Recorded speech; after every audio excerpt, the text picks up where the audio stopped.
आचार्य जी चरण स्पर्श। आचार्य जी अध्याय 6 में जो 37वां श्लोक है जी, 37वां 38वां जो है उसमें अर्जुन प्रश्न करते हैं श्री कृष्ण जी से, और उसके पहले जो पूरा अध्याय में श्री कृष्ण जी पहले योग के बारे में बताते हैं कि योग में आपको निष्काम भाव से कर्म को करना चाहिए, और फिर उसमें आप योगारूढ़ हो जाओगे तो आपको बिना किसी संकल्प के काम करना पड़ेगा, तो आप भगवत प्राप्ति को हो जाओगे। तो फिर अर्जुन प्रश्न करते हैं कि इन सब करने के दौरान पे आपको पहले इंद्रियों पे वश करना होगा, मन में वश करना होगा, और उसके बाद आप योग को कर सकते हो। तो और उन्होंने कहा कि अर्जुन ने पूछा कि इंद्रियों में वश करना तो बहुत ही असंभव के समान प्रतीत होता है।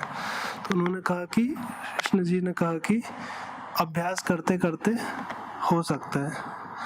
तो अभी अर्जुन प्रश्न कर रहे हैं कि मेरी श्रद्धा बहुत है करने में, योग के प्रति आस्था बहुत है, पर संयम में थोड़ी सी कमी है।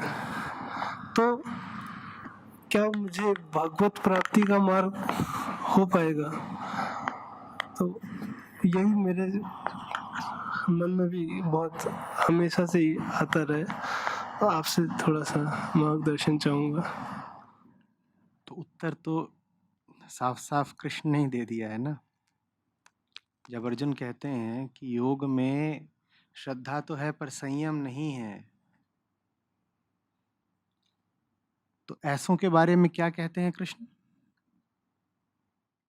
ऐसों को कृष्ण कहते हैं योग भ्रष्ट। क्या नाम दिया है? योग भ्रष्ट। समझिएगा योग भ्रष्ट कौन?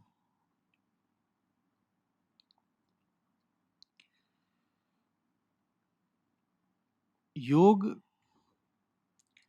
की राह दुष्कर है।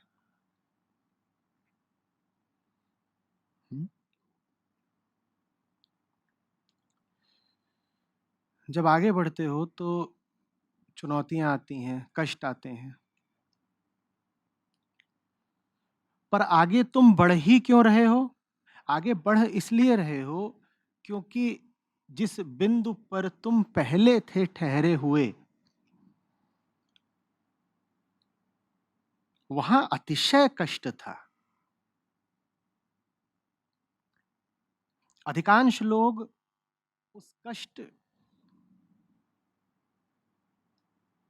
को मानते ही नहीं, वो उस कष्ट के प्रति प्रस्तुत और संवेदनशील ही नहीं होते।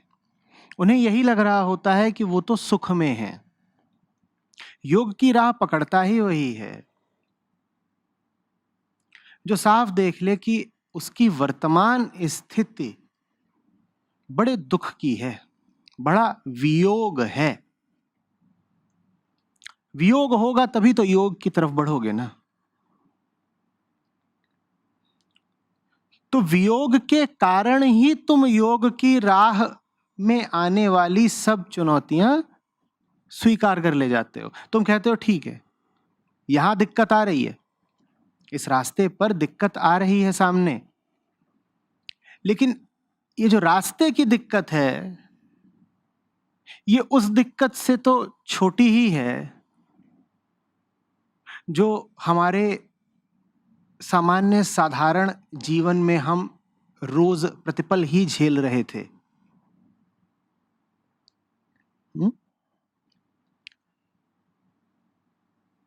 तो योगी आगे बढ़ता जाता है, आगे बढ़ता जाता है, आगे बढ़ता जाता है, तो उसकी पूर्व अवस्था के दुख उसको प्रतीत होने लगता है कि कम हो रहे हैं।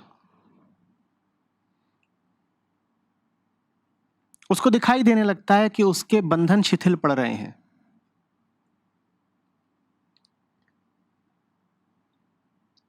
दुख कटने लगते हैं तो अनुभव किसका होता है? सुख का।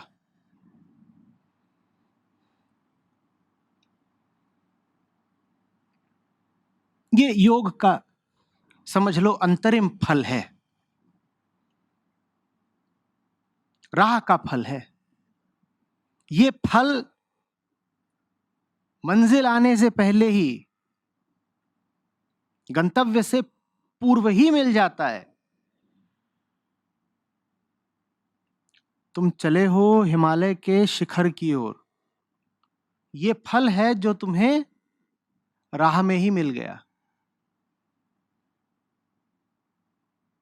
और ये फल बड़ा सुखप्रद है। तुम बहुत भूखे थे, तभी तो तुमने यात्रा शुरू करी थी, और रास्ते में ही क्या मिल गया? फल। तो बड़ा लोभ उठता है कि राह में ही क्यों न रुक जाओ। जब राह में ही इतना सुंदर फल मिल गया, तो आगे जाने की जरूरत क्या? व्यक्ति अपनी तुलना अपनी पूर्ववर्ती स्थिति से करता है, कहता है हम पहले जैसे थे उससे तो बहुत अच्छी हालत में आ गए ना।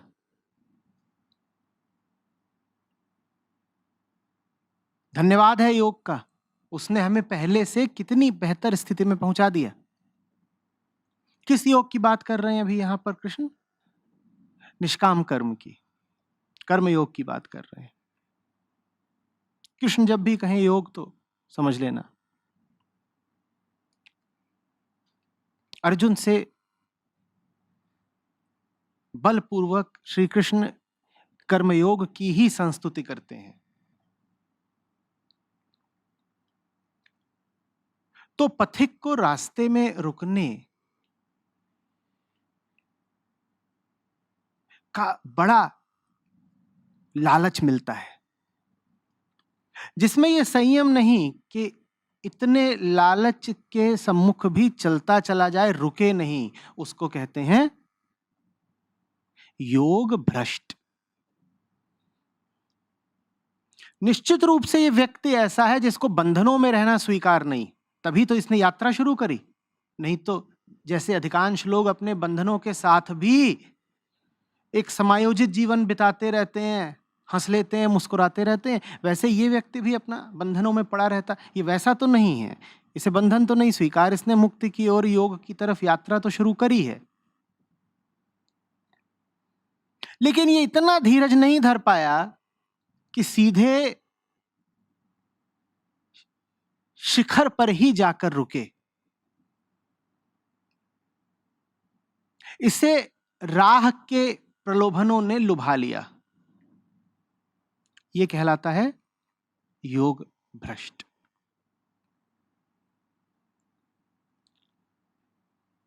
इसी बात को दूसरी जगहों पर दूसरे तरीके से कहा गया है, जिसको मैं कह रहा हूं राह का मीठा फल, उसे ही स्वर्ग नाम से भी इंगित किया गया है कि जो लोग योग की राह पर चलते हैं, और योग ही एकमात्र पुण्य है, जो पुण्य की राह पर चलते हैं उन्हें स्वर्ग मिलता है। स्वर्ग माने सुख। सुख समझ लो कि आखिरी छल है। स्वर्ग का सुख माया का आखिरी दांव है।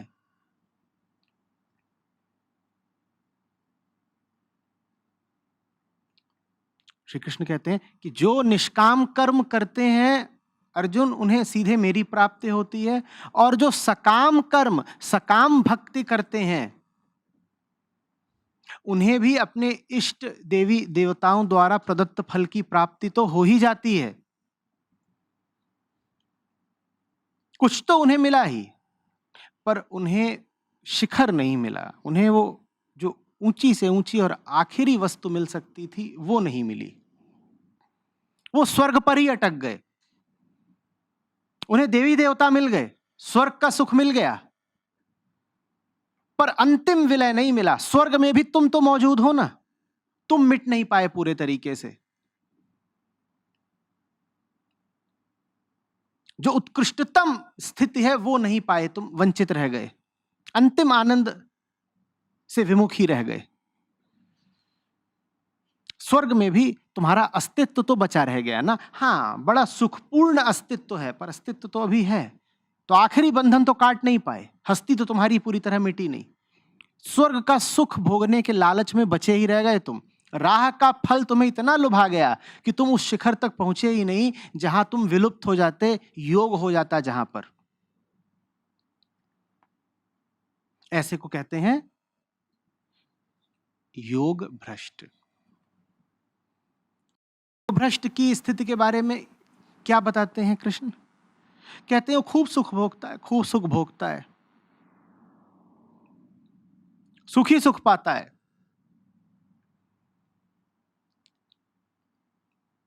लेकिन भीतर ही भीतर भली भांति जानता है कि कुछ न कुछ बहुत महत्वपूर्ण है जिससे वो चूक रहा है। सुख तो बहुत मिल रहा है पर वो नहीं मिल रहा जिसकी उसको गहरी तड़प है। इच्छाएं सब पूरी हो रही हैं, मुमुक्षा नहीं पूरी हो रही।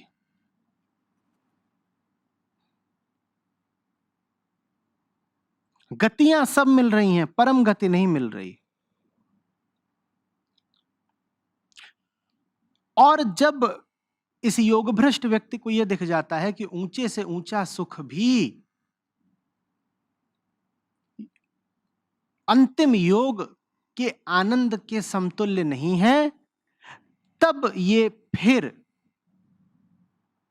और संकल्प के साथ सब फलों इत्यादि को त्याग कर योग की अंतिम गति की ओर बढ़ता है।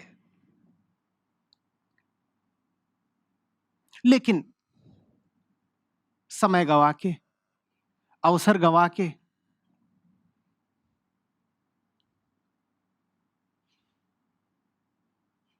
मौके को राह के फलों में बिता के,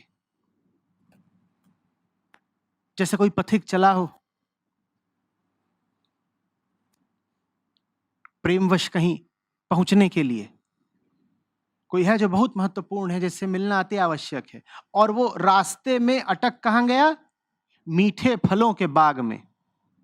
फल तो मीठे मिल जाएंगे उसे, पर थोड़ी ही देर में पछताएगा बहुत कि जिससे मिलने को चले थे उससे मिलने का मौका चूक गए। सुख भी बहुत बड़ी बाधा है, सुख से बचना। यही बात कल कह रहा था।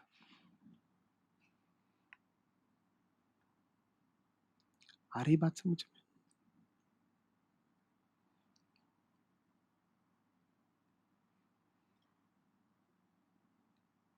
दुख ने नहीं बांध रखा हमें। दुख तो मुक्तिदाता है। जब तुम्हें दुख होता है तब तुम अपनी वर्तमान स्थिति को बदलने के लिए उद्यत हो जाते हो ना। कहते हो ना कि बड़ा दुख लग रहा है, बड़ी पीड़ा है, बड़ी कचोट है, कुछ करना है, तब तुम बल लगाते हो, बेड़ियां तोड़ना चाहते हो। जब सुख मिल जाता है तब सब ठीक है, जैसा चल रहा है यही बढ़िया। तो माया को जब योगी को तोड़ना होता है और वो पाती है कि दुख तो काम आ ही नहीं रहा, योगी दुख की चुनौती का सामना करे ले रहा है, तब माया दुख का प्रयोग नहीं करती, तब माया प्रयोग करती है सुख का। जब तुम्हें दुख नहीं डिगा पाएगा तब माया तुम्हें सुख देगी।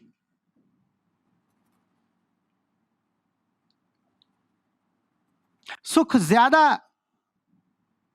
घातक है क्योंकि एक अर्थ में सुख आनंद जैसा प्रतीत होता है। किस अर्थ में? सुख और आनंद दोनों में ही दुख की प्रत्यक्ष अनुभूति नहीं होती। सुख में भी दुख का अनुभव नहीं होता, आनंद में भी दुख का अनुभव नहीं होता, तो व्यक्ति को कई बार भ्रम हो जाता है कि सुख ही आनंद है, जबकि सुख आनंद नहीं है। आनंद तब जब तुम सुख और दुख दोनों ही अनुभूतियों के पार निकल जाओ, दोनों ही अनुभूतियों को महत्व देना छोड़ दो। दुख काम नहीं आया तो माया सुख का अस्त्र चलाती है। तुम्हें भ्रम हो जाता है कि तुम जिस आनंद शिखर की ओर जा रहे थे वो रास्ते में ही मिल गया। तुम कहते हो देखो ना, ऐसा मीठा फल मिला है, दुख सब चले गए, जरूर यही आनंद है। वो आनंद नहीं है, वो मात्र सुख है। स्वर्ग तुल्य सुख है, पर है सुख ही, मंजिल अभी नहीं मिली है।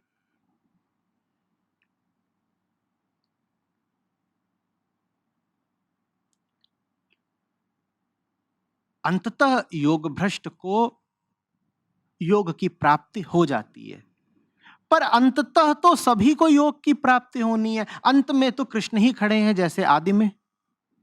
तो अंततः क्या होगा तुम इसकी बात नहीं करो, ये बात करना जीव को शोभा नहीं देता। समय के अंत में तो सभी मुक्त हो जाएंगे। अंत तो सभी का एक ही है, क्या? मुक्ति। तो अंत में मुक्ति मिल जाएगी, ये बात कोई दिलासा की नहीं है। तुम तो जीव हो, तुम्हें तो ये देखना है कि तुम्हारे पास ये जो जीवन है, तुम इसी में कैसे मुक्ति पा सकते हो। तुम्हें ये नहीं देखना है कि अंततः क्या होगा, क्योंकि जो अंततः की बात करने लगेंगे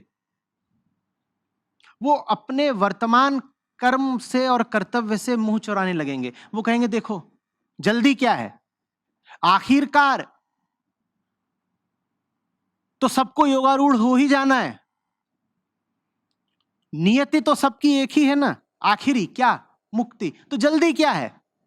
लाखों जन्म पड़े हुए हैं अभी, जल्दी क्या है? इस जन्म में तो चलो इंद्रिय सुख भोगते हैं खूब, आगे कभी ना कभी तो मुक्ति मिल ही जाएगी, वो बात तो पूर्व निर्धारित है, बिल्कुल तय है। तो जल्दी क्या है? तो अंततः की बात कभी मत करना, तुम्हें जल्दी होनी चाहिए।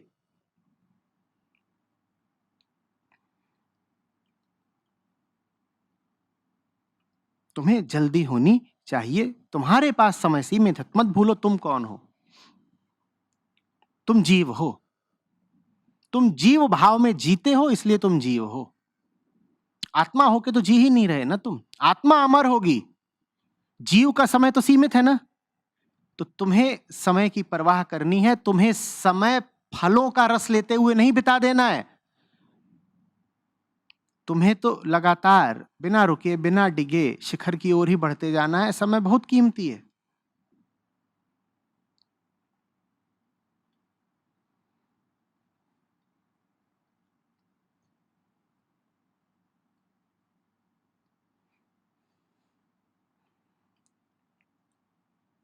ये भाव मत बना लेना कि योग भ्रष्ट कि तो दोनों हाथों में लड्डू है, स्वर्ग का सुख भी मिला, मीठा फल भी मिला, और अंततः फिर मुक्ति भी मिल गई। नहीं नहीं नहीं, ये जो रास्ते का उसने फल चखा, इसकी उसने बड़ी भारी कीमत चुकाई। क्या कीमत चुकाई? बहुत समय गंवाया। तुम्हारे पास और है क्या जीवन में समय रूपी अवसर के सिवा? उसको ही अगर तुमने गंवा दिया तो कौन सी बुद्धिमानी?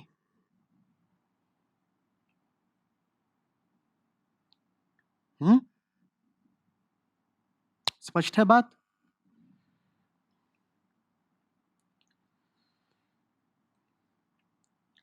नरक से निकल करके कहीं स्वर्ग में मत रुक जाना।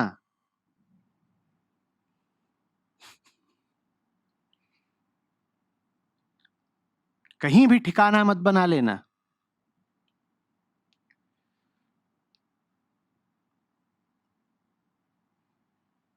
और नरक में दुख बहुत है, बाहर निकलोगे तो अपेक्षाया सुख तो अनुभव होगा ही, वो सुख भी बड़ी चाल है, बड़ा घातक है,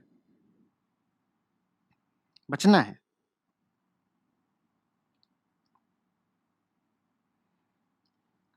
हरी बात समझ में है?